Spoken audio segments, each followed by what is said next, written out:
Hi, this is Teresa Yanaros at Divine Frequency.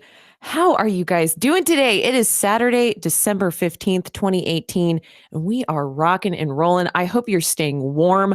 I'm in Texas right now, so it's actually really nice outside. Anyway, I want to say a huge welcome to my new subscribers and also a huge thank you to those who pledge on Patreon. Y'all rock. For those of you who are new to this channel, make sure that you hit the subscribe button and hit the bell for notifications so that you know when I'm going live to do these amazing interviews. I am stoked because today I'm bringing you a very, very special interview. And if you guys have questions, I want to encourage you to join us in the live chat. You can drop your questions there. Please put them in all caps so it's easy for me to see. I will be moderating the chat today. So to help me out, to help you out, please put the questions all in caps.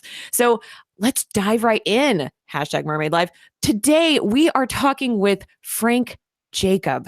He is a writer, a director, a producer. He's an international award-winning filmmaker, visual artist, musician, and composer. Having teamed up with U.S. motion picture production company Screen Addiction, his current focus explores the frontiers of consciousness-raising subjects. This is right up our alley, y'all. In the films Solar Revolution, this is a really good flick. Y'all got to watch that. And multiple other films, including Packing for Mars, which we're going to talk about today. So known for his enigmatic approaches, he has artistically realized many different subjects that would not ordinarily find their way into the audio visual medium, which we're going to talk about as well. His latest film on Mars and the secret space program is still running strong internationally. It's won awards. And I actually met Frank Jacob at the Move On Symposium in 2017 that was based around making a case for the secret space program. Thank you so much for being here today, Frank. Welcome. Thank you. That's a great intro. It's my pleasure to be here. Awesome. Well, we're so happy to have you. I know it's been a long time coming. You and I met about 1.5 years ago, and we've been in the talks since then. We've become friends, and I've been really looking forward to having you on the Divine Frequency show. And I know you're a busy, busy guy. So why don't you tell us a little bit about you, and can you kind of get us a background on how you got into filmmaking? Wow. Okay. I I've always been fascinated by film, and I think I got the bug to make films when I was still in high school, and I was taking a film course. At the time, I was working, not working. I was just a musician. I was an amateur musician, learning the ropes, putting bands together, doing live shows, getting myself kind of headed in the direction of being a professional musician, which I more or less realized. But the idea of how film affected me and learning how films were put together in that course I took never really left me. And I was always kind of thinking in the back of my mind, one day I'm going to get into filmmaking, but first I'm going to be a rock star and make millions, and then it'll be easier. Of course, it didn't really work that way, as Never it never does. does. Had some great times touring around and started putting together original music and going into recording studios and getting familiar with working on the state-of-the-art tools. I think for a while, I was connected with a guy who was doing post-audio sound to picture in Montreal, Canada. And he was working with like this really cool state-of-the-art stuff. And I was seeing it going, wow, that's really cool. We should be working on the album with that stuff. And we had like the old analog tape stuff going on. And so I kept telling him, look, let me use the studio, let me use the gear. And eventually he said, yeah, I'll give you the gear, but you got to come and help me get this project done. So I dove in and I kind of grokked it. I learned this thing called Pro Tools, and I started doing sound design for films. And this was before the video film digital revolution happened. So, nowadays it's awesome because you can buy relatively high quality filming equipment and make whole films with them. And back then it was like literally impossible if you wanted to get into film. So, I knew it would be a while, but again, here I was very close, working very, very closely with directors, taking the sound and putting it to the picture. And it's amazing what happens when you're looking at a silent picture and you're developing, you're just watching the scenes pass and you're hearing the directors in the background and there's all this set noise going on and you're going, there's no vibe there.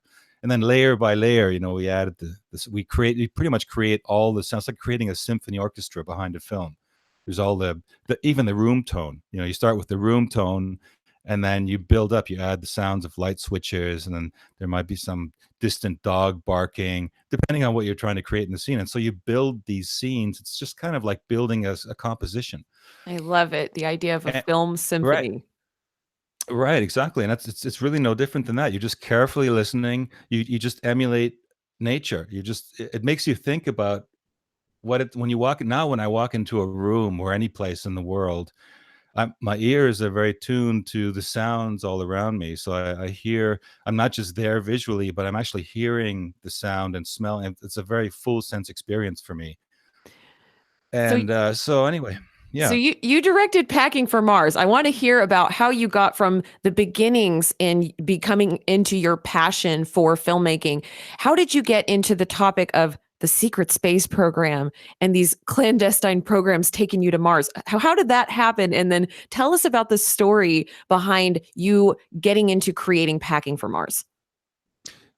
Well, right about that time when I was working in Montreal with the studio, I started getting very interested in alternative healing methods and dietary, specifically with respect to diet. And I got connected with a Boston woman called Ann Wigmore, and she had this thing called the Hippocrates Institute. And so we learned all about living foods and stuff. And one day we ended up at this, and when you adopt this kind of a lifestyle of eating organics and growing some of your own things, sprouts and things like that, you end up sort of pursuing the alternative field, alternative thinking people.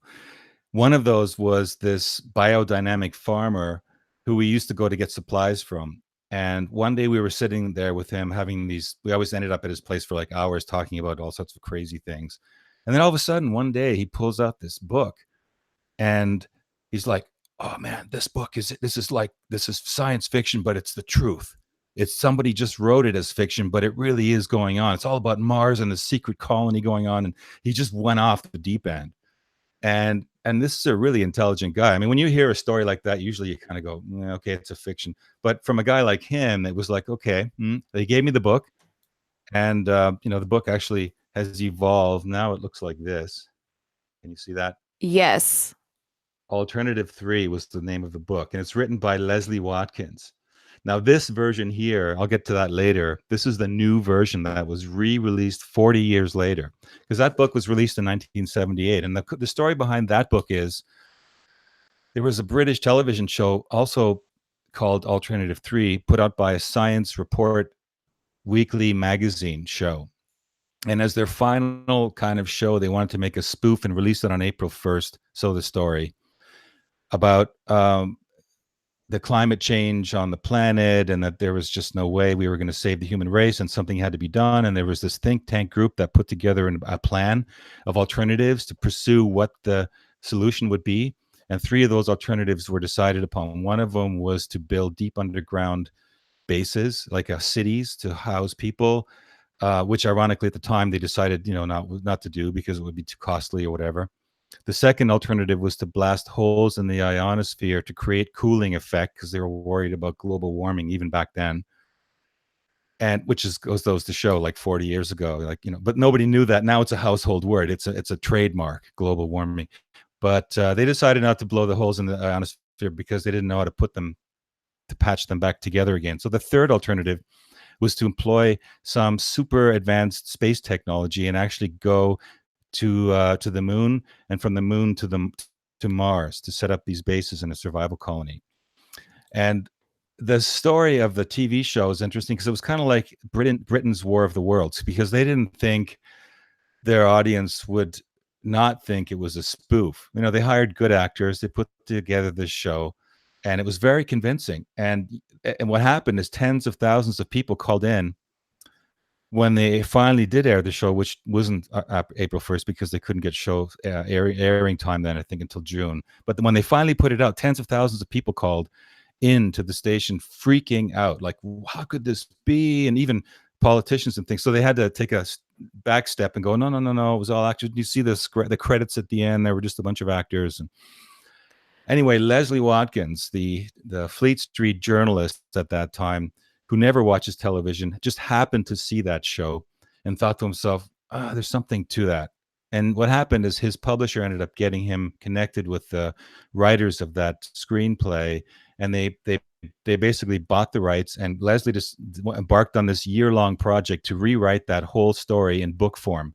Well, But let me because jump he in was really quick. I yeah, got a go quick ahead. question. Yeah, this is fascinating. So this is some pretty out there stuff, right? So I got to ask you, we have a question from Joe in the chat. So what do you think is really going on behind the scenes with these top secret technologies? Oh, okay. I, I don't want to taint the viewers with my personal opinion, but I have to Do say, it. after all the research and after having made Packing for Mars, there's no doubt in my mind that that we are exploring not just the moon, but that it's quite likely that we are on Mars, and that there's stuff going on that we do know nothing about in the mainstream. And can you give us some of the background on that evidence? Let's get into it now. So, because you talked to a lot of people that gave testimony, what were some of the other pieces of evidence that you were able to piece together that were putting together that image for you? Well, the idea of the film was, which is why, I mean, after I'd been given that book and I came around to the idea of making a film, at the point I did that, I was working at a network and I was just cutting short films and commercials and trailers, and I wanted to do something substantial. So I looked for a subject matter, and I had kind of broken away from the whole UFO thing. I mean, I was a kid believer at 12, and I was into the Billy Meyer thing. I believed it, but I figured if UFOs are real, maybe it's not my job in the world to expose it. And if they're real, someone will find out and it'll be exposed in my Have you ever lifetime and seen I'll a know it. Great. UFO? I have, yeah. But for many years I didn't. I mean, I was just a believer, but I let the subject go. And then one night when I was looking for a film idea, because when you're going to make a documentary film, it's a lot of work. It's a damn lot of work. It's the hardest thing you can possibly do, because it incorporates so many disciplines. And I'd covered a lot of stuff. I'd done music, I've done film sound, and I've done, I did live visuals, VJ stuff. I did all kinds of stuff, and I wanted to kind of put it all together in one kind of document, kind of like a master's thesis, right? If you put together a project that kind of showcases like everything you've kind of pulled together in your life. I wanted to make this documentary. So what would be the subject? It had to be something crazy. It just couldn't be some story about, I don't know. Documentaries tend to be bleeding heart stories, and kudos to all the people who do them, and they're very important. But I saw there was a niche in documentary filmmaking that hadn't really been explored, and that is using it a lot more artistically, visually, and creatively, and blending more elements of sound and sound effects and everything together. And here, one night, I was sort of surfing the web, and I a couple of months earlier, I'd seen some interviews with a guy called Bill Ryan and a woman called Carrie Cassidy that were doing something in Barcelona in 2009 called the Disclosure Conference. And I'd never heard of this, right? So I'm like, wow, Disclosure, and I checked it out, and I'm like, holy and and then, like, I started digging into, Disclosure didn't start with Bill and Carrie. It actually went back to 2001, right, with Stephen Greer and that whole thing that took place at the Washington press conference. And I watched all these interviews, and I was just riveted, going, my God, like, it's imminent, right? We have to, obviously something's going to happen. Meanwhile, it's like 2009 now. And I hear this interview late one night with a woman who sounds totally serious about being recruited for a Mars colony. And not just anybody, but she was claiming to be the great granddaughter of Dwight Eisenhower. She was Laura Eisenhower. I'm like, holy cow, right? Laura Eisenhower is on the radio talking about this Mars colony. Is it like, it all came back, right? The book, and like, is this really real? I mean, wow, I want to know. I want to know this now, right? And along beside her in the show was another person, an attorney, very intelligent and articulate person called Andrew Bishago, who was talking about being involved in something called Project Pegasus as a child, doing teleportation and time travel experiments and jump room stuff to Mars. And I'm like, okay, I'm in. I needed to know for myself if this is real. Like, it just sounds so crazy. I figured the only way I would know if it was real for me personally was to somehow figure out how to get in touch with these people. Well, let me get jump on a in really plane. quick. Let me jump in really quick Yeah, because I have some questions for you. So please.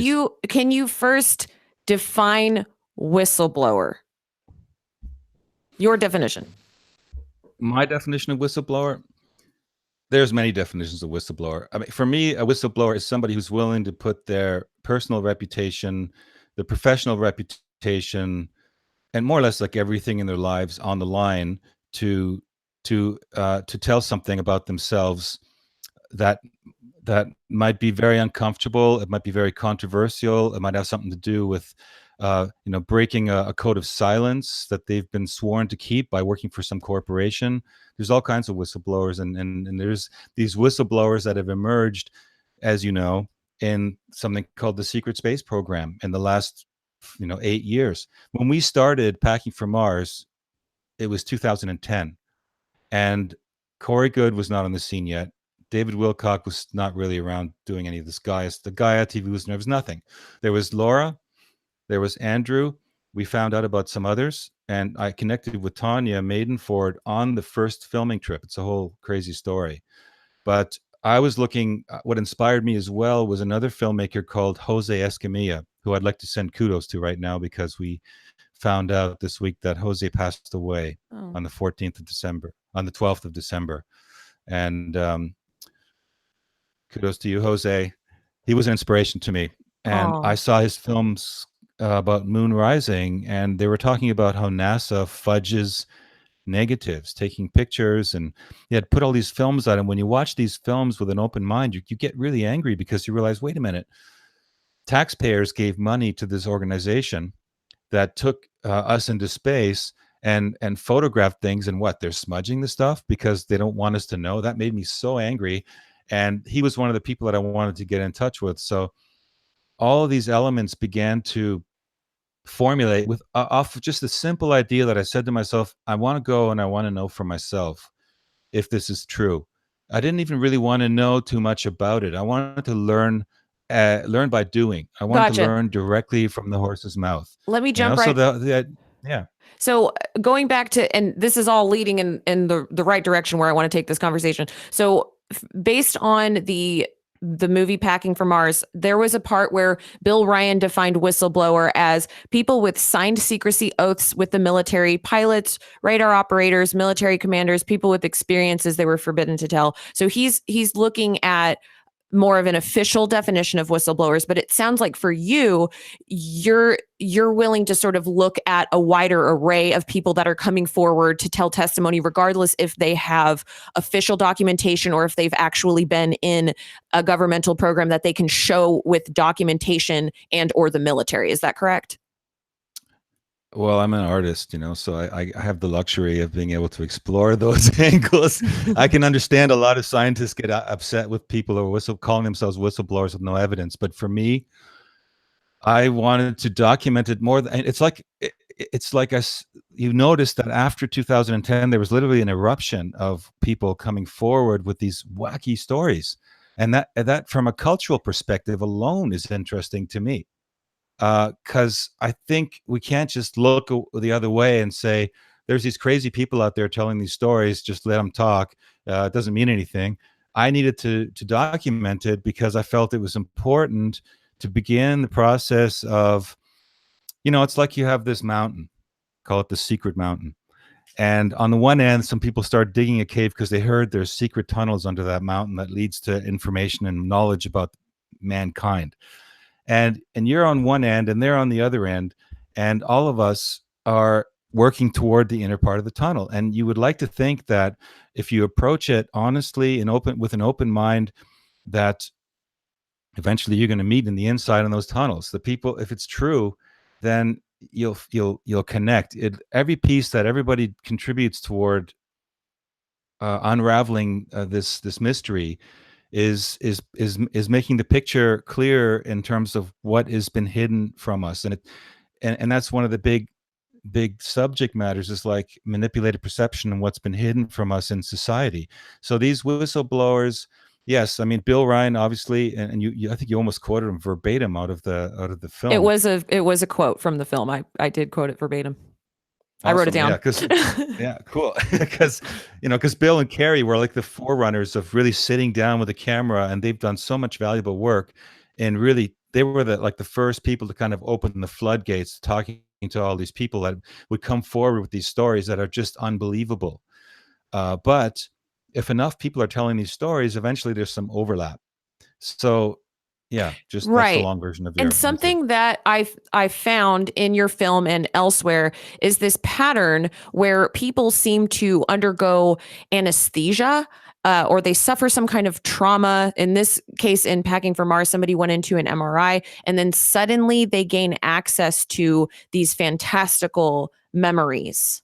And Yes. so now they're suddenly coming forward. They're claiming to be whistleblowers, even though they don't have official credentials that they can share with us. There's nothing on paper that we can see in an official capacity. So then we have to ask ourselves, well, how seriously can we take these people? How important is it to listen to these testimonies? And my question for you specifically here is, when it comes to the ranking of evidentiary standards, right? So we have a wide array of people telling testimonies. Some people have official credentials, some don't. Some of the testimonies can be corroborated by other professionals and officials and things like that.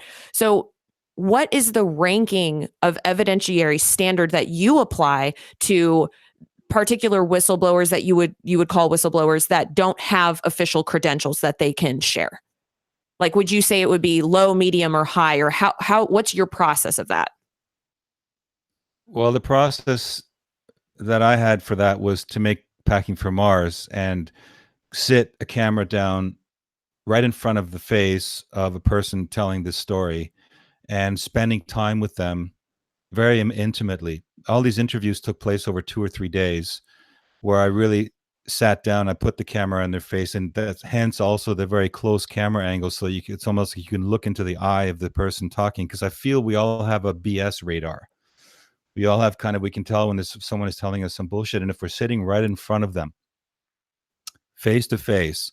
And I would always tell the persons that I was interviewing too, like, this is going to be documented for posterity. It's going to be a film. It's going to be running out there. So you just be aware of that. Whatever you tell me, you better be telling me the truth, because if you don't tell me the truth, you're going to feel pretty stupid later if it comes out that you were just making up some crazy story.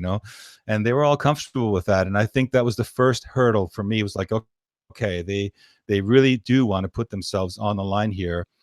And the other thing is really to give them, and this is one thing that I hadn't seen yet at the time that I conceived the film.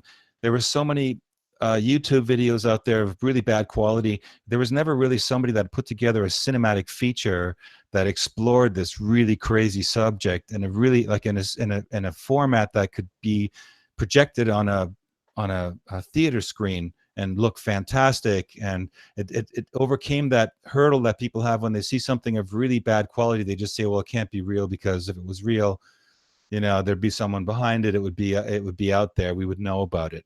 Well, Right. no, not really.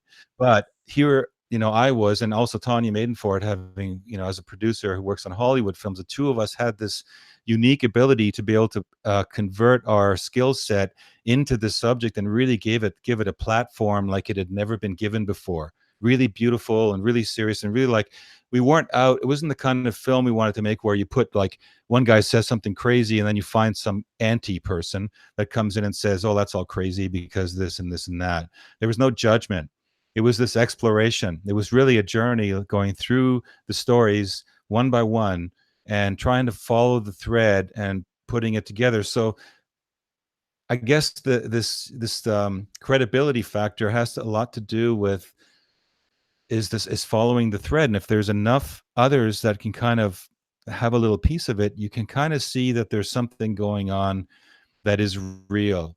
There's something outside of the mainstream, outside of the regular science, that is happening. Don't you think that part of following the thread, though, would be to try to present the other side, try to take something that someone's saying and then try to discredit that so that you can get a wide picture? And I love the film. I'm not saying this, I'm talking about this from like a philosophical standpoint right now, just to clarify. Like, when it comes to seeking the truth, isn't it important for us to look at all the sides that we can find? Well, that was the objective of this film, but you're right. I mean, that's usually the approach people take. Uh, for me, it was more of a psychological thing. I was approaching more of the spiritual psychosomatic aspect of it, Mhm, mhm. and the topics that were interesting to me were like cognitive dissonance, the ability, what happens when you're confronted with information which totally conflicts with the paradigm that you've been raised with. And that was, for me, that was something I was more interested in exploring in the film than finding someone that can say it's all boohoo crap, because of course everyone thinks it's crap anyway.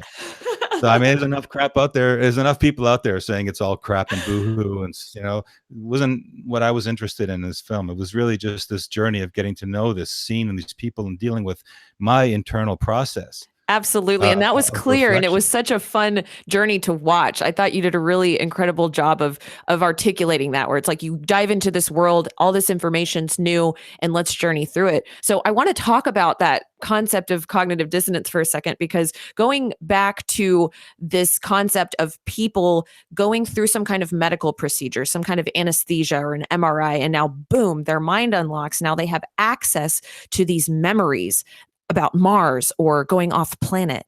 Like, what would that be like? Like, let's talk about that for a second. So, what's the link here? What's the deal? What do you think the deal is with people going through a medical procedure and then gaining access to memories? Like, what are your thoughts on that concept?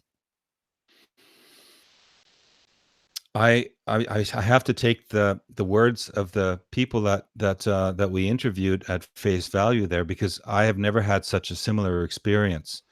The first exposure I had to this kind of a phenomenon was through someone called Michael Ralph, who was at that point, he used to be part of the U.S. military and now was living in Australia, and he married an Australian, and they were doing some biofeedback experiments to do regression work. And that's when this whole story came out about his existence and part of a secret program on Mars, and being a soldier and being taken in a 20-year and back program. And I was like, holy cow. And I tried to get Michael Ralph in the film, but he was not interested in the exposure and didn't want to open that can of worms. His wife said, we can kindly use anything from the book that we want as long as we quote it and stuff. But we ended up, for me, that was like, I didn't end up using, there was a lot of stuff that we got information wise that I wanted to put in the film. A lot of things ended up on the cutting floor because the film is already long at 2 hours, and there's so much more that we just couldn't put in, because it's just, we really wanted to make a film that actually does take someone off the street by the hand and says, hey, let's go down the rabbit hole together, so that you gently bring people in, you tell them the story, and you don't, it's like you can't assume anything that somebody's watching knows any of these people or anything about them. You can only just present them and their story carefully, and lead it down the rabbit hole with them, and really go down the full distance of the experience. So all these people coming up with these stories about regressive memories, I just accept that it's real. I know that this kind of stuff happens not just in secret space program memories, but there are people that have had other kinds of regressions where they have recollection of child abuse, or they were Mhm. involved in some weird, like, we're starting to see that emerging now with this whole um, child abuse that took Mhm. place, that's still taking place in the level and the places that we consider sacred. That it just shows you that there's this sort of parallel world going on that has to do, I think, for me also, the Kathy O'Brien book Transformation of America really opened my horizons a lot, because that was one of those books that when you read it, it's like you just kind of get a stomach ache. Mm. You know what I mean? You're Mhm. reading this stuff and you're hearing about all these high officials that are doing these horrible things, just disgusting, beastic, animalistic things, and you're kind of having to go like, whoa, like, do people, is this really going on? And it's what's happening is that, yes, we're now learning it really does go on. So you just kind of have to follow your gut and your heart, and go with it. And that's the only way I think you can really decipher whether this is real or not. Right. Because you do have a couple of people in the documentary that say that they're a part of these governmental programs related to mind control, specifically in Yes. this case, MK Ultra. So how, Duncan how, O'Finian. I'm sorry? Duncan O'Finian. Yes. So Yeah. how do we know that these people aren't just experiencing false memories that have been implanted? How can we trust what they're saying? How can they trust what they're saying? What are your thoughts on that? Well, a lot of them are going through this process themselves of remembering stage by stage, and they themselves are exploring it and really not sure how to come to terms. And I think any one of them who are honest with themselves has to take a step backward and say, how much of this is real and how much of this is me projecting onto it? Because we can all have crazy dreams. We can all have these. I'm sure you know a little bit about that. A little bit. And we have these visions and we have these experiences that are very realistic, but they're just dreams. But there are these people that have these experiences and they're real. And they also have dreams, and they're probably intertwined.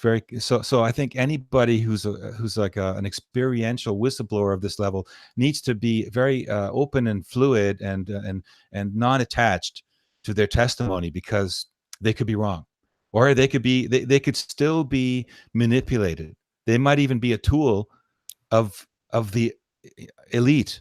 Let's not, I don't even want to call them elite. Someone talked to me about that recently, like, why are we calling them elite? In Germany, the word elite came up when athletes performed amazing stunts that no other human could. They were called elites. Let's come up with a new word instead of elite. Let's call them, I don't know, parasites. Let's call them the There you go. parasites. The parasites. When the parasites are, manipulating through these, structures that they've created, where these people are coming merging with these stories, well, they have to be open to the idea that they might be a tool of them even now still. I like the concept of being unattached, remaining unattached. And I know that you're a philosopher, you're an artist. Can you kind of dive into that for a second and tell us about your philosophy in taking in information, processing information, and growing spiritually?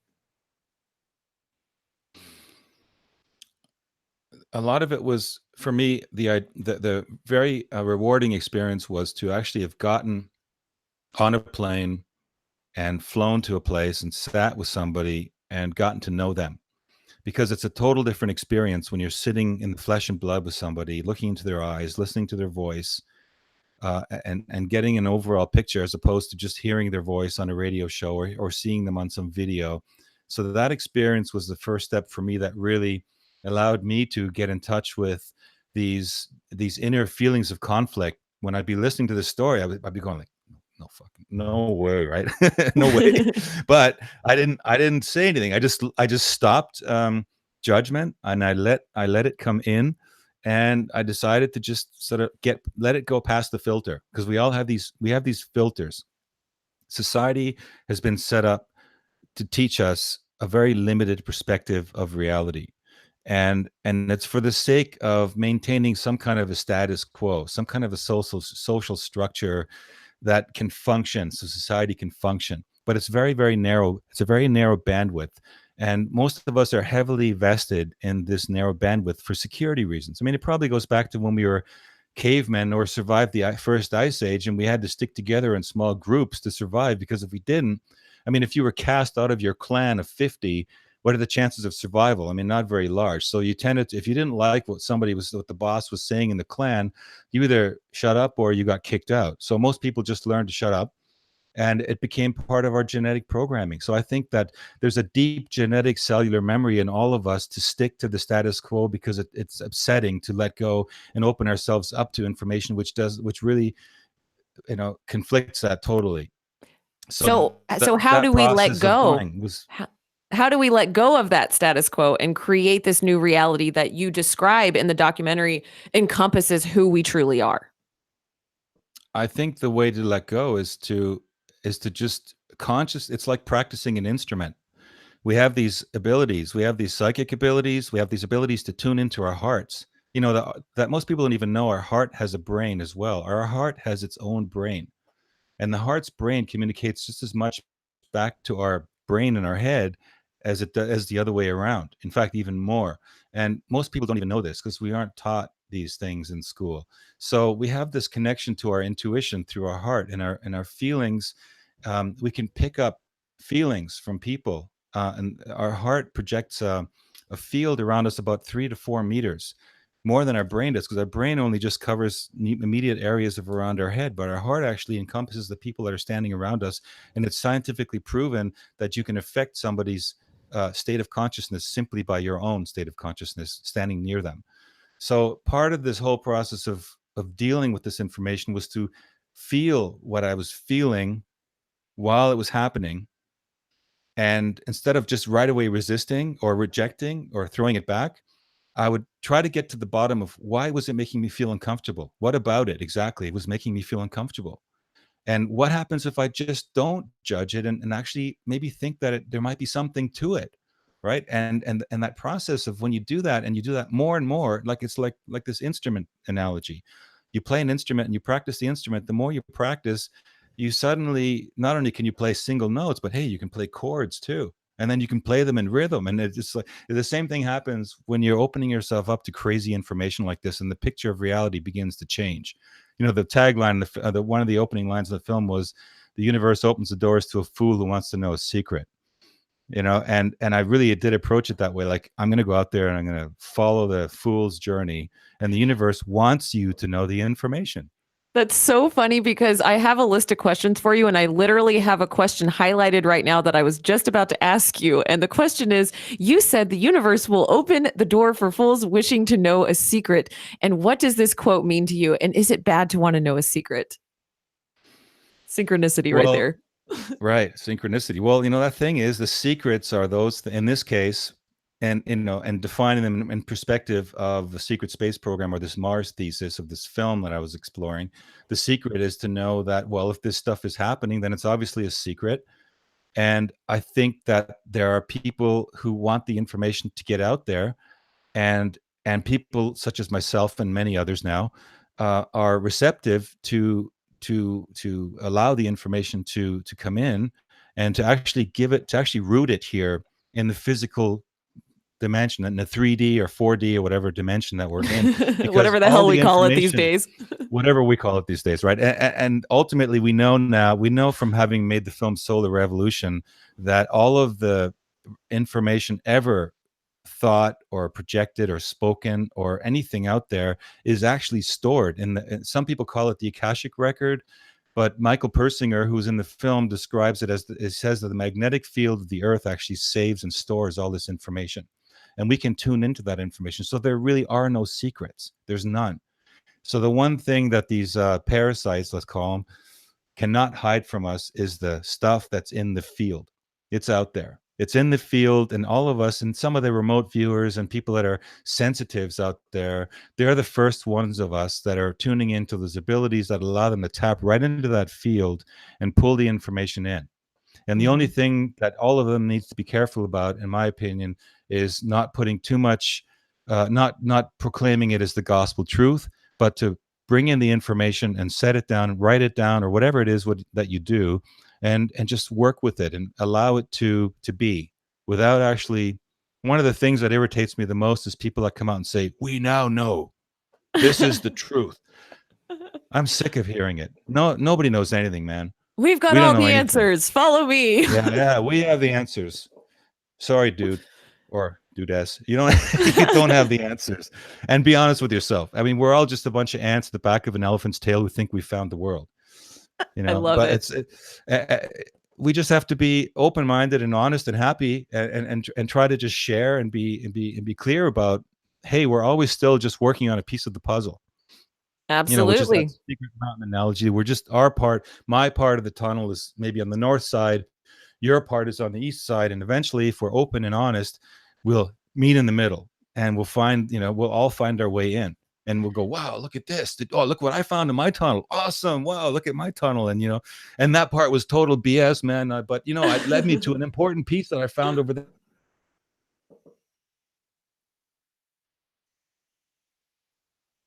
Right. And Yep. Pieces of the that's all gigantic part of it cosmic too. puzzle. Yep. So Mistakes are talking, sometimes the best thing. I totally agree with that. That's true. So speaking of secrets getting out, one of my favorite parts of the documentary, you brought up the concept of funding into these special access programs. And then you immediately accessed, you talked about how you obtained the address to a Boeing, it looked like a Boeing building, I think, that Yes. supposedly DARPA had equipped with teleportation jump ropes. So I Yes. wanted to ask, what is a teleportation jump rope, first of all? And then I want to know about what happened because we hear the cop sirens go off, and I want you to tell that story because that was hilarious. Yeah, we had gotten uh, a clue about this building on Sepulveda Drive or something, and near the airport, near LAX, from Andrew Brishago. And I figured, okay, like I said to you before, there's nothing more valuable than actually going to meet these people and following up on their stories, right? So Mm-hmm. the whole film is actually following the leads of all these and trying to find as many of these locations as possible where this stuff took place. That's In this awesome. particular in this particular case, it was this jump room building, and he was talking about a building with these elevator shaft things protruding from the roof.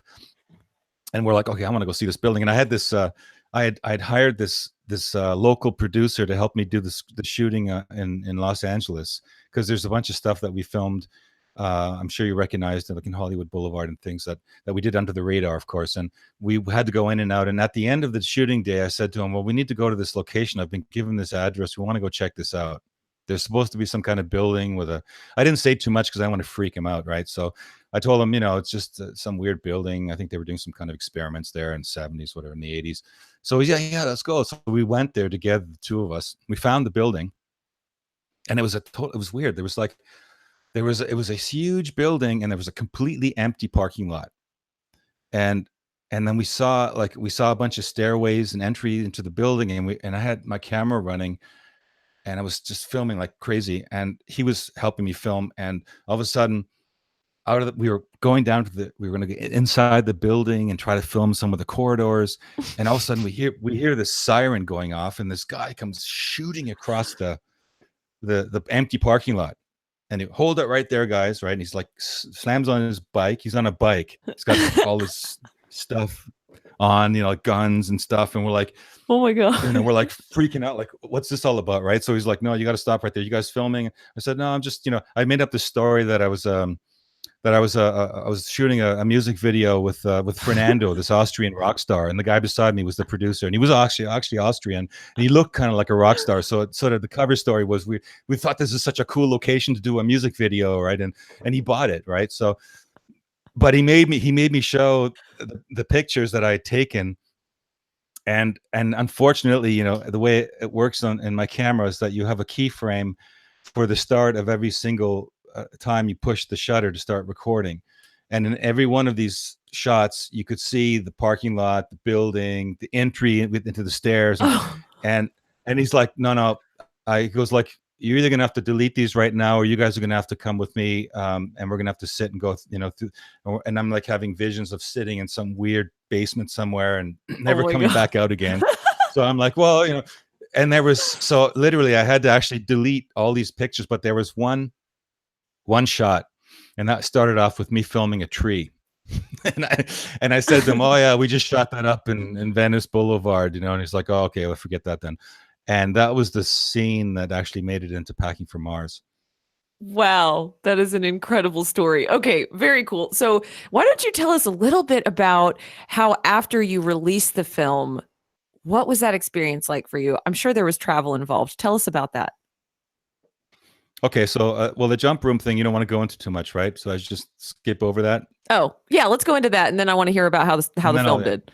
I'll just keep it brief. I kind of went on a bit too long with that last segment, but No, essentially no, no. what fascinated me about the jump rooms was Andrew Brishago was part of this experiment where they actually had perfected technology that allowed them to enter an elevator like a room, and then push some buttons, and then within minutes transport themselves to another location on the planet, or even on another planet. And in this case, Andrew actually had experience in the 80s, in 1981, I believe it was, to take this teleportation room, this was in this building, and teleport in it. And so for people that don't know what that might be like, I mean, we all know Star Trek, and they have the transporter rooms where they sizzle and dematerialize in their bodies, and then they rematerialize someplace else. Well, the way Andrew Basiago described this experiment, this project that he was working in, was more like wrapping space around you so that you don't dematerialize your body, but it's like it actually creates kind of a tunnel, like a wormhole, if you might look at it that way. And you just you don't even move very far physically. You actually enter this wormhole vortex, and then you pop up like minutes later or seconds later somewhere completely different. And go ahead. And this is how this technology is based a little on the one, from the way it was described to us. It was incorporating two forms of technology. One was developed by DARPA, which was based on Nikola Tesla's work with teleportation, because Nikola Tesla was into teleportation too, which is a lot of people don't realize. He wasn't just the guy that invented free energy and all this stuff, but he actually was into some really far out wacky stuff, including communication with Mars. But teleportation was one of the things that interested him. The other thing that they added into the element was something called a chronovisor. The chronovisor was developed by an Italian physicist called Pellegrino Ernetti. And he developed this in the 50s, if you can believe this, based on following audio signals, because he had this idea, and he was a Vatican physicist, right? He worked under the Vatican.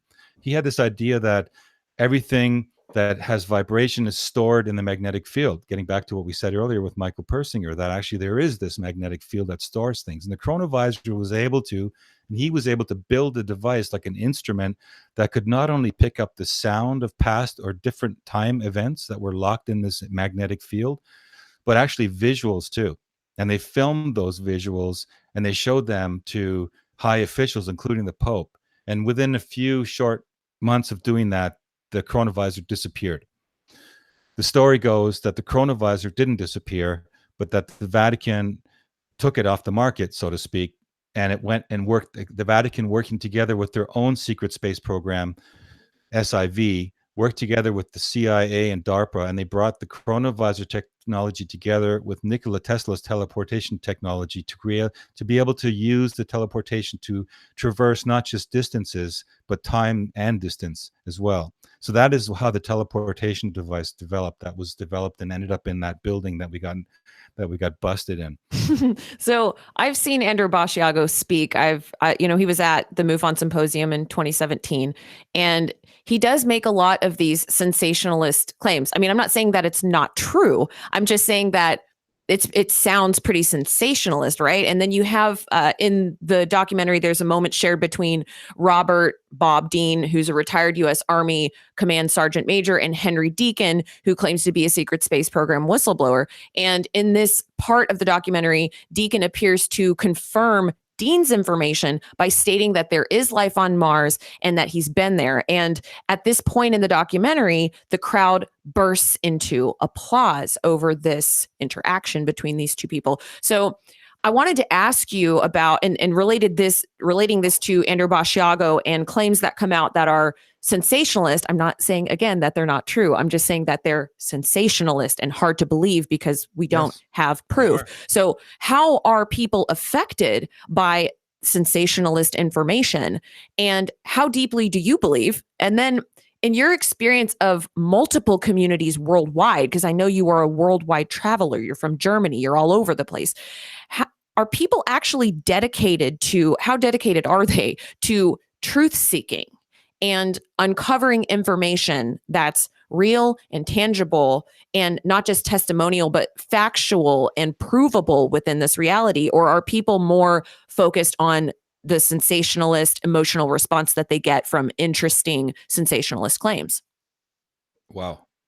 Okay, let me start. I think the part about how do people respond when they're confronted with this information is interesting, because what happens is you're asking people to kind of cross a line with you. You're asking them to come on this sort of wild ride because, well, maybe there's something to it, maybe there isn't. But the best way to find out if there is something to it is maybe to go there. And it's still going to conflict with everything that they've learned.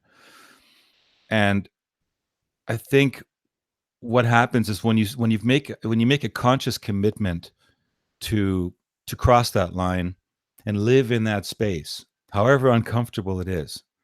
And believe me, it's not comfortable to be in that space at all. Even if you're alone, a whistleblower, having to live with that information is difficult. But when you, as a integrated person in society, make that commitment to go into that world, you're basically standing against 99.9% of the rest of the population by holding on to those ideas and actually trying to live those ideas, because they threaten everyone else around you. I mean, essentially, if you tell somebody, look, what you heard about about Apollo and NASA, it's fake.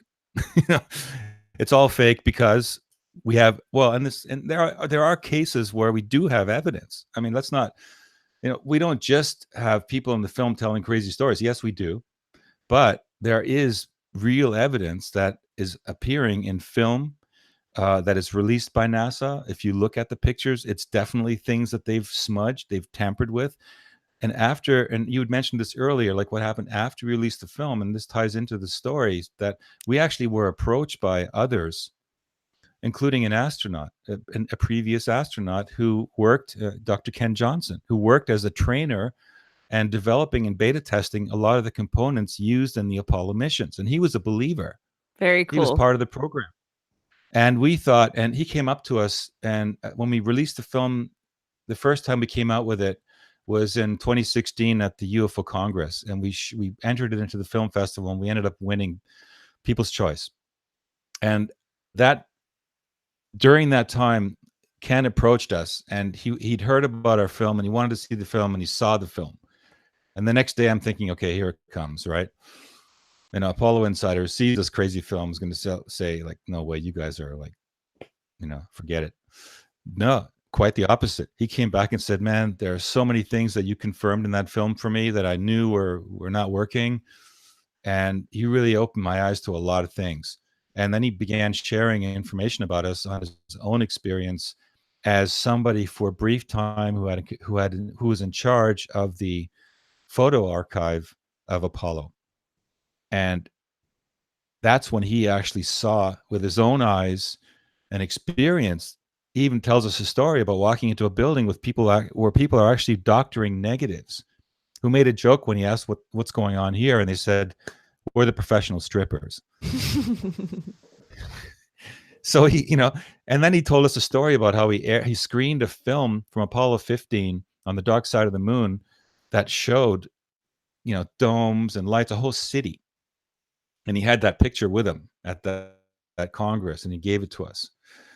Very And cool. you can clearly see. And he had pictures that we had in the film that were smudged. He had them they weren't smudged. He had the unsmudged versions.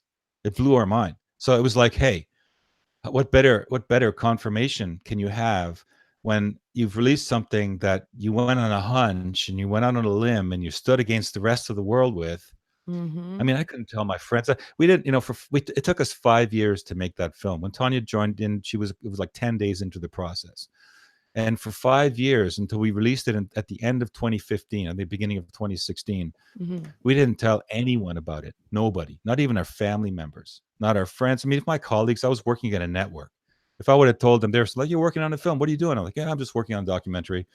Yeah. But I told them, yeah, I'm working on this documentary about Mars. There's a base there, and there's technology that we're, like, they're like, mm-hmm. So when Well- when the film did come out, and it was actually quite successful, I didn't end up at the network very much longer. Let's put it that way. So Well- what happens is that you have to kind of enter that world. So yeah, I'll take a break there. There's going back to what you were saying about this person you were talking to that was showing you pictures and evidence. There's definitely something going on. I agree with you there for sure. My dad was stationed at RAF Woodbridge during the time of the Rendlesham Forest incident, which, as you know, was a mass UFO sighting. So when you go into these arenas of like where people are having these experiences with the unknown, and it's a big group of people that now they're being they're telling their stories. Other people are saying the same thing. You have a slew of government officials, military officials that are talking about it.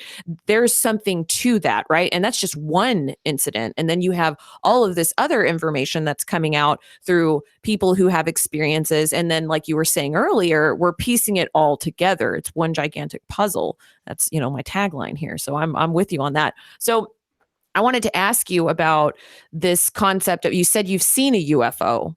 Tell us about that, and what do you think this was?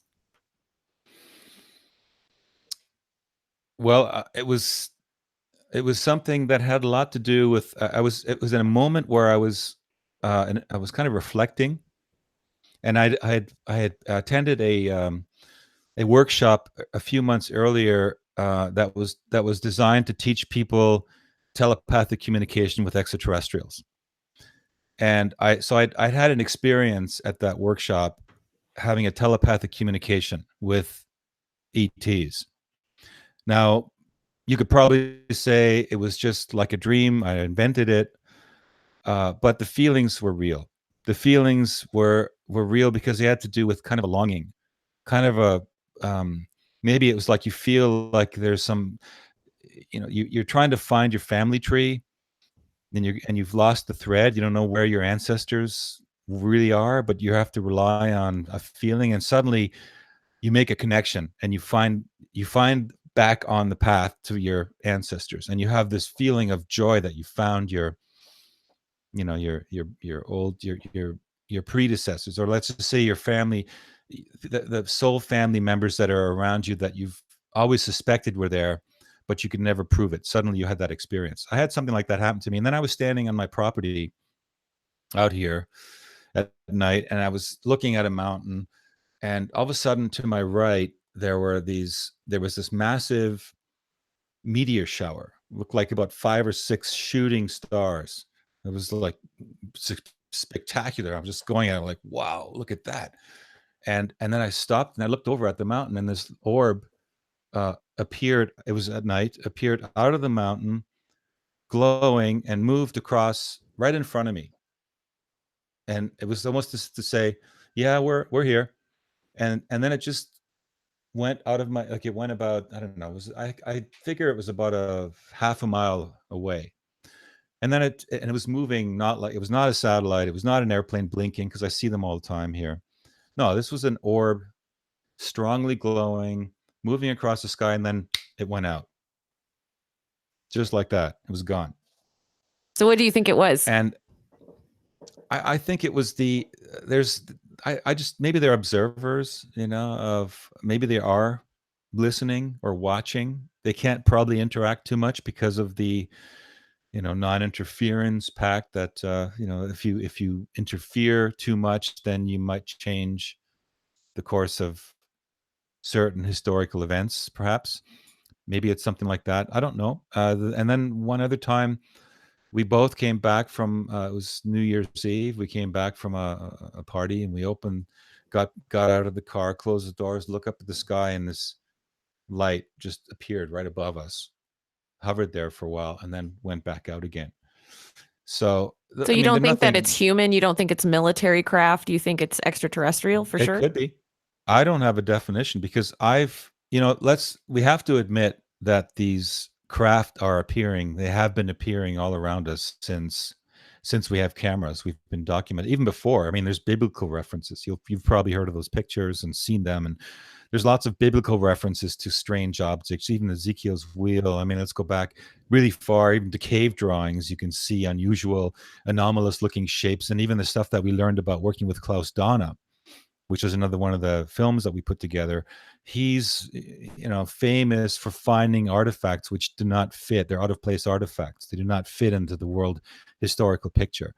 And Klaus Dona introduced us to a bunch of artifacts that show, without doubt, not just something that might look a little bit like a saucer, or something that could be interpreted like as a fish or something. No, these things had pilots in them wearing astronaut suits, and they have been carbon dated to about 8,000 years ago. This was before recorded history, and they're real. So, I mean, and now we have pictures and videos and experiences. So there's definitely something going. What they are, Sometimes I had the thought that perhaps they're not even extraterrestrial, maybe they're intraterrestrial, or they're future versions of humanity who've mastered time travel and they're coming back in these ships. Because I think really evolved beings, in my ideal concept of consciousness, they don't need ships. They don't need Right. ships. Yeah. Okay. So you bring They up a can good manifest. point because this is, and I've talked to a lot of experiencers, a lot of them. I'm sure you have too. And there's this concept of you see these experiencers who see these lights in the sky. They communicate allegedly with extraterrestrials and beings. They see them, all of that. Then you have this other aspect of their experience where they describe military ships in the sky, sometimes black helicopters, and sometimes they wake up with weird marks on their body. They have scars, or they have some kind of goo on their head, or they feel like they've been drugged. So, what is it? What's actually going on here? Have you thought about that? Let's talk about that. I really tried to stay away from going in the direction of a UFO film with Packing for Mars, and I ended up we ended up talking to Richard Dolan, who's of course one of the leading historians that have documented and put together books about the UFO phenomena Mhm, in history.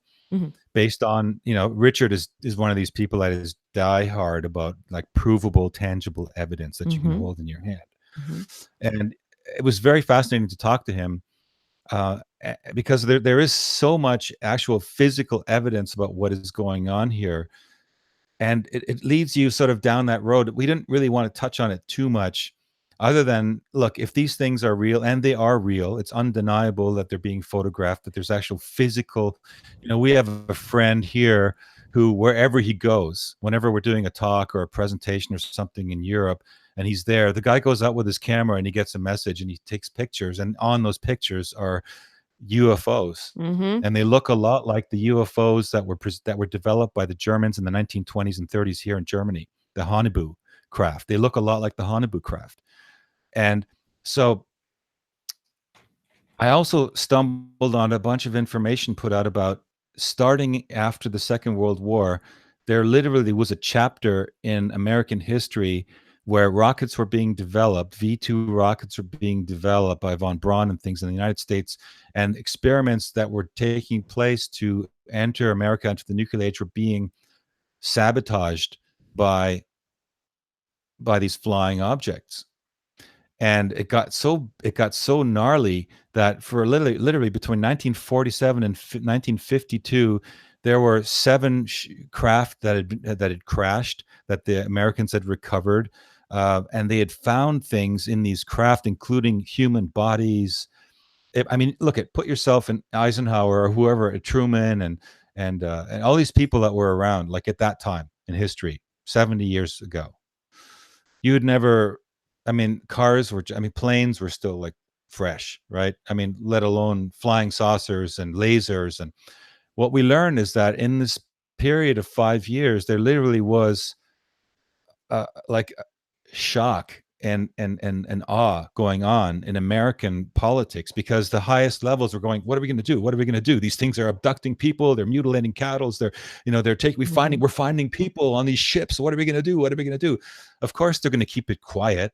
Imagine Mhm. telling people in 1950, oh yeah, don't go out having a barbecue because you might get zapped by some weird laser. Those ships flying around, and they'll take you and your family and make sausages out of you. Oh I mean, goodness. we saw what happened. I think that the whole War of the Worlds film radio play was a test to see if they could release that information to the public and what would happen if they did.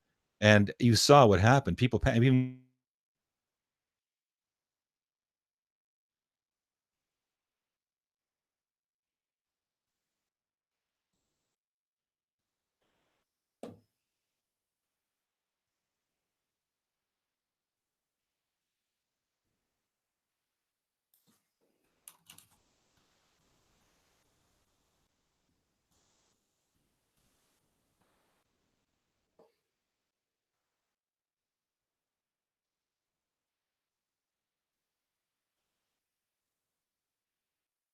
One second, guys. I think we've lost the feed.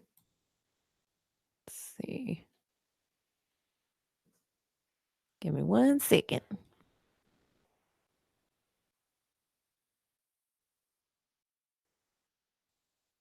I know that Frank is in a cabin in the woods right now, so.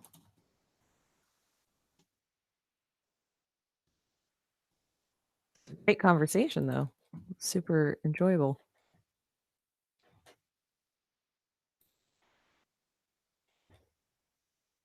All right, we're going to give him just a few minutes, see if he can come back on here. How many of you guys in the live chat have actually seen Packing for Mars? Let's talk about that for a second.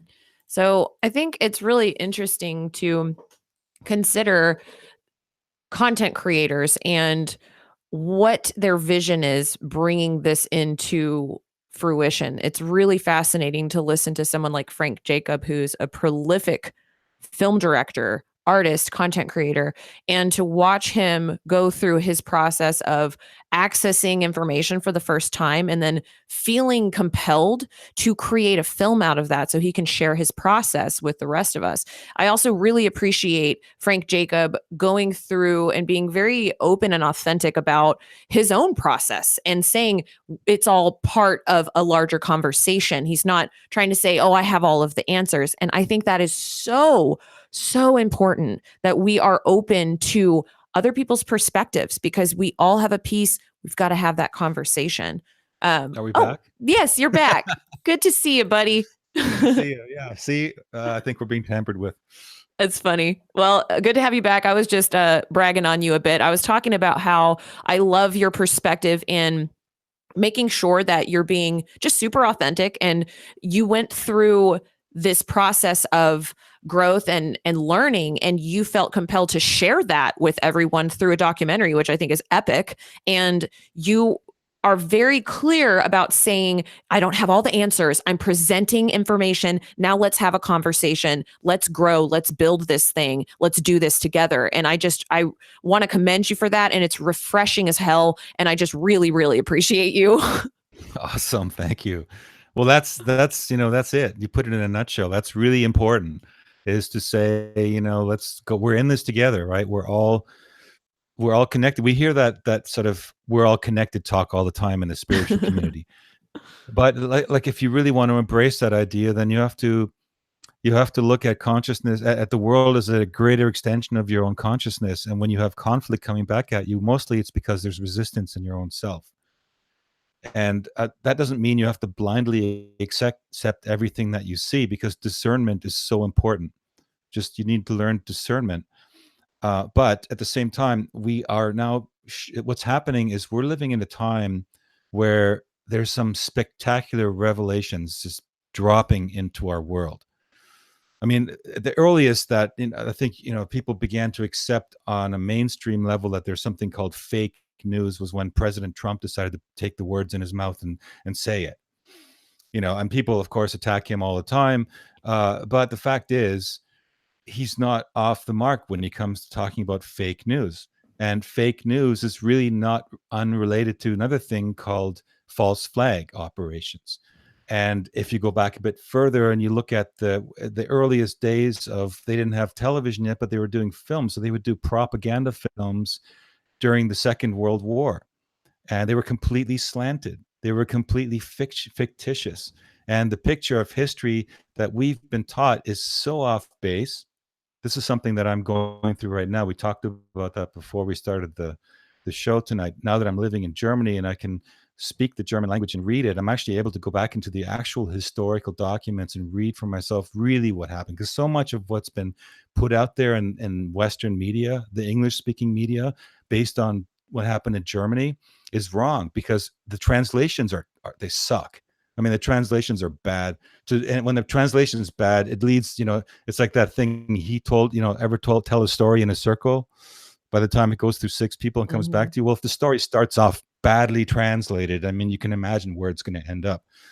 So getting back to what I was just saying about this phenomenon that took place, is there was a period, I think, in history in America where the administration was confronted by a technology so far advanced that it freaked them out completely, and they had to do something about it.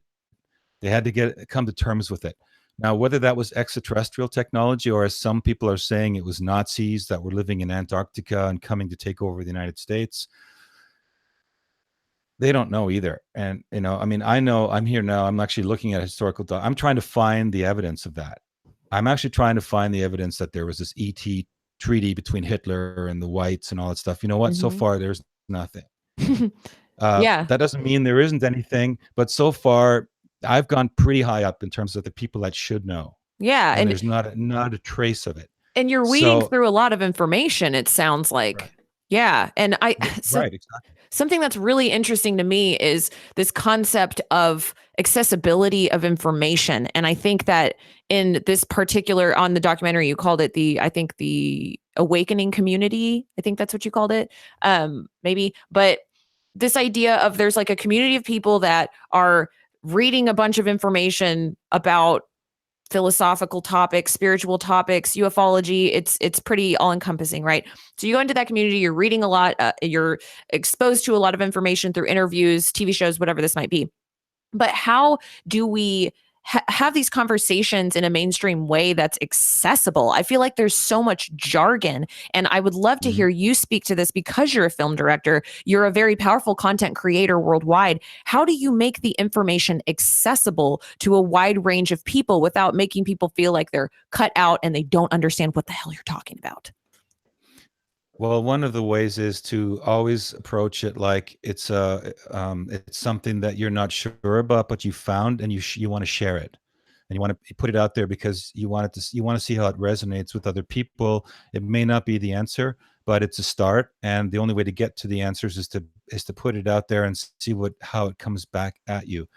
And the other thing is, like being a representative of a world view that is in the minority at the moment still, which is related to and relative to fake news and false flag operations and political agendas, and lies and manipulation, and trying to break away and break through that, crack through that layer of fog that's been put up to keep society in very limited perspectives. Tracing the historical roots of it. I mean, I can understand that in the 50s and 40s, they decided to keep a lid on it and keep it secret because they didn't want people to freak out and panic. And I think that's the responsibility of a government to a certain point. However, in that case, what happened is that the information that came forward led to the development of technology, which formed what they call the breakaway civilization, which is kind of what all these secret space program whistleblowers are referring to. They're talking about a breakaway civilization. A breakaway civilization is one that has access to and control of large amounts of money and technology, which the rest of us would think is magic because we don't understand how it would work, because we were taught in the school books that we can't go faster than the speed of light. Everyone still believes Einstein was the genius, and Einstein, I mean, really, if you look at Einstein and you start to study it, I mean, there's so many taboos you have to, I mean, if you came out and said, look, Einstein was a plagiarizer, man, and he didn't even get it right, you'd have so many people on your back. There'd be so many people who are resisting because they've formed and invested so much of their reality in this picture. So you have to be very, very careful and go in baby steps with this information, because you're not trying to hurt anybody and be disrespectful to anybody. But at the same time, if this is really going on, and this is one of the other motivations behind making a film like Packing for Mars, if this technology exists, why am I driving a car and burning? And we're told, hey, we're carbon, we're told mankind's burning carbon, we're causing the global warming effect. Well, hey, excuse me, you have technology that can stop that from happening? I'd like to have it then. Don't tell me I'm polluting the planet, but at the same time, hold back technology, which would let me get completely off of the fossil burning technology, right? Right. Well, and you brought up the word discernment, and I think that people throw this word around like hotcakes, but I like to just say making judgment calls. We talk about jargon, and I try not to be jargon heavy, but speaking of making judgment calls, I think that part of what goes into this whole thing is we have to make a judgment call on what's practical for our life, for each of us. And there's an element of we need to remain functional in society. So you have this concept of, oh, if this technology exists, they need to give it to us so that we can fly around in cars, whatever. Like, I know that there's that whole aspect, and I accept that. I realize that that exists. But at the same time, I think that there's a level of practicality that we need to use. We need to bring it down to earth. We need to realize that we're living the life we are living, and instead of putting so much energy into this possibility, I think it's so important. People have been talking in the chat about balance, but being able to look at your own life and not feeling like it's tainted or gray because you don't have this other thing that's a potential that exists, you know? And I do understand that there's a lot of classified information out there that is, not accessible to us. And as frustrating as that is, I do think that, like you were saying, we're a society, and there's a reason why we have the society we have. And I think that there's unfortunately a large group of people out there that when they come in contact with this kinds of information, they're just kind of taking it all in a negative way and feeling like they're not resonating or feeling happy with the life that they actually are living. And so that's something that I see. Have you seen that? And what are your thoughts on that? Absolutely. One of the things that I always say is, isn't it like it's one thing to have a family and children and be raising and trying to integrate in society and struggle to live every single day and pay the bills and keep your mortgage going and all that stuff, because you can't really possibly invest in this kind of material and spend a lot of time reading and researching and breaking out of habitual ways of thinking and yet keeping your foot in society. It's very difficult. So I think one of the best ways around that is for people who don't want to go down the road to accept and acknowledge those who do, and say, okay, I don't have to do this. I'm raising a family, but there's Frank out there and there's Teresa out there. They're doing it. So I mean, for them to respect that some people will be doing that work. It's not them, but the least they could do is, instead of naysaying it and attacking it and saying it's crap, is just let it be. Accept those people as part of their reality that are doing the job for them that they can't do, that they can't accept doing, and just let it be. Well, and I Alone think it that. goes both ways because, yeah, sure, we're media people and we're getting information out there, but we all need to stay in our own lanes and respect all of each other's lanes, because there are people that are raising the youth of the world. I'm not doing that. I highly respect that. You might call that someone that's, asleep or, blue We're pilled, not but meant to be chasing secret space program technology.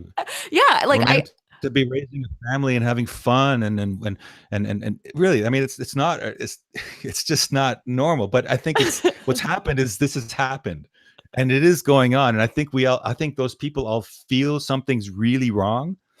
They don't know how to put their finger on it. And there are those people that are saying, okay, there is something really wrong, and I want to get to the bottom of it. But those people have to have this attitude of like, I don't have the answers either, and I'm not going to be the prophet of truth. yes. But I'm going to put it out there, and I'm going to cause a discussion, and I'm going to stand my ground, and until someone can give me a better argument, I'm sticking to my guns. I love it. Thank you so much. I know I've kept you on like 20 minutes longer than I keep most of my guests. So I want to say thank you so much for taking the extra time to hang out with me. I've super enjoyed this conversation. I hope you'll come back on the show. And can you tell us a little bit about what's coming next? Oh, awesome. Good to hear. Can you tell us a little bit about what's coming next for you and how people can get in touch with you, and also how they can find you online? Yes, that's great. I mean, it's Christmas time, right? So one thing people might want to do is they could look at, we've made 3 films in this sort of consciousness topic. One of them is the Klaus Dona Chronicles, which deals with out of place artifacts. Another is Solar Revolution, which is talking about the expansion of human consciousness and the stimulation of the DNA in the pineal gland relative to what's going on in the cosmic, all around us in the cosmos. And the other is Packing for Mars. So what better way to take a crash course and cracking your mind open than to buy those DVDs? And for people to get them, they should probably just go to, I mean, we have several websites. All of our films have websites. There's the klausdonachronicles.com. There's the website solarrevolutionmovie.com. Great movie. I loved that one. Thank you. Thank you. And then there's packingformarsmovie.com. And we have those films in multiple languages. We have Packing for Mars now in German. We made a German dub version of it. We have Solar Revolution in French, German, and English. And we have, Klaus Dona's an Austrian speaking English with a very strong accent. So even Germans can understand the English. But those three films and those websites would probably be a good start. Of course, the production company screenaddiction.com is also a good place to go if you want to get quick links to all of our projects. We even did a project with Michael Sala. We filmed his Antarctica workshop. I mean, there's so much stuff we could have talked about, so we could probably talk for hours. But awesome. We'll have to do another interview. That's why we we'll have pull you back up. Sure, we'll do that another time. And for now, people can go to that website, to screenaddiction.com, and I'm sure they'll have a good time checking out those things. They're all available on Amazon.com as well, and they're available on Real House, where we've got them on our own streaming platform, which you can get to off of the websites. Beautiful. I've dropped some of those links into the chat, so you guys go check that out. Thank you so much, Frank Jacob, for being here. And I will say thank you to so much who hung out in the chat today. What a great conversation and an experience. So all around us are pieces of the gigantic cosmic puzzle. Let's attune to its frequency. I'm your hostess, Teresa Yanaros. Thank you for hanging out. Bye.